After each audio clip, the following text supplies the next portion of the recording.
Welcome to Khafre's Funerary Complex. Since the very beginning of the 4th dynasty, mortuary temples were built adjacent to pyramids on the eastern side.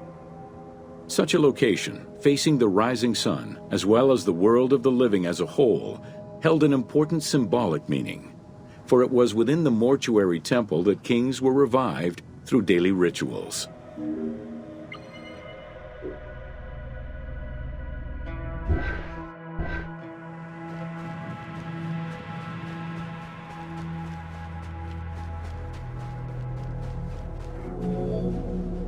In its standard form, a mortuary temple was divided into 2 parts: a front area which consisted of a vestibule and a courtyard, and an area in the back, where all sacred elements were located.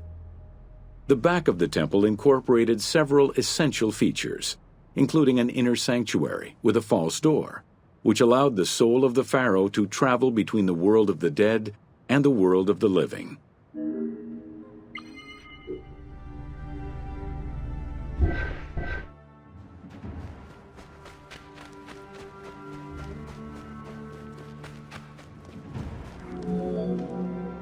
The largest of all such structures, Khafre's mortuary temple was entirely built with megalithic blocks of limestone from a nearby quarry and encased with granite. Parts of Khafre's mortuary temple, particularly the courtyard walls, are thought to have been decorated with splendid reliefs. However, not a single image of the king has been discovered inside the mortuary temple.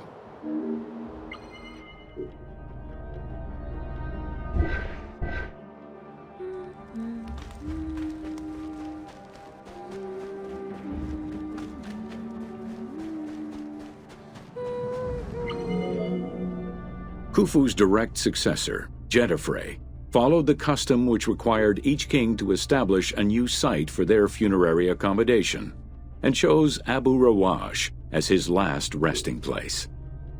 When the time came to build his own funerary complex, Khafre, also one of Khufu's sons and the successor to Khafre, broke with tradition and returned to Giza.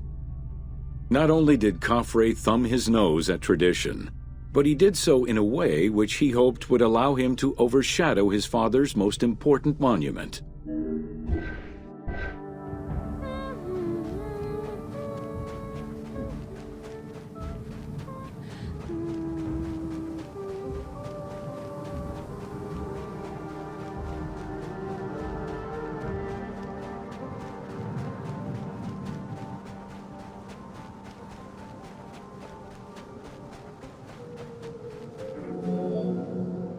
Though Khafre's pyramid is smaller than Khufu's, it was cunningly built on a more elevated bedrock layer than the Great Pyramid, making it appear higher than any other pyramid at Giza. Today, Khafre's pyramid is the only one among the 3 at Giza that still has the upper part of its limestone casing.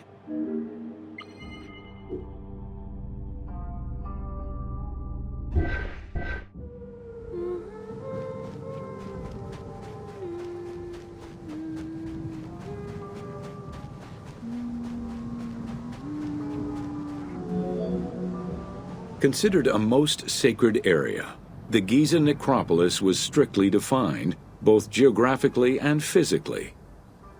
An 8-meter-thick Tura limestone wall completely surrounded the Great Pyramid. The only way inside would have been through the mortuary temple.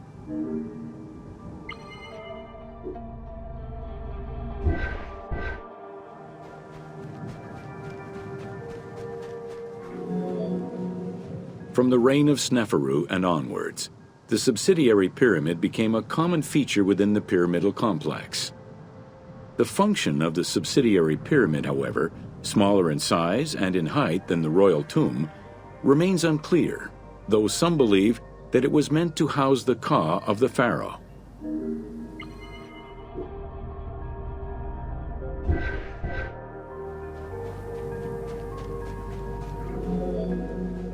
In mainstream media, the Ka is often defined as the soul of the deceased. The truth is a bit more complicated. Within the ancient Egyptian funerary belief system, the Ka was a component of a living person, which separated itself from the body at the time of death. It represented the deceased's vital essence. In order for the deceased to ascend to a new life, whether in this world or the next, the Ka had to be embodied in a statue, and its existence maintained through offerings and rituals.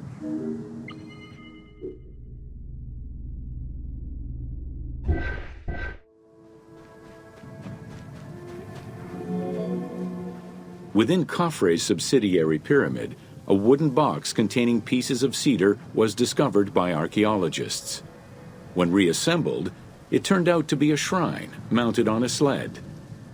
Just as with the solar barges found around Khufu's pyramid, it seems Khafre's shrine and sled were ritually disposed of after his funeral.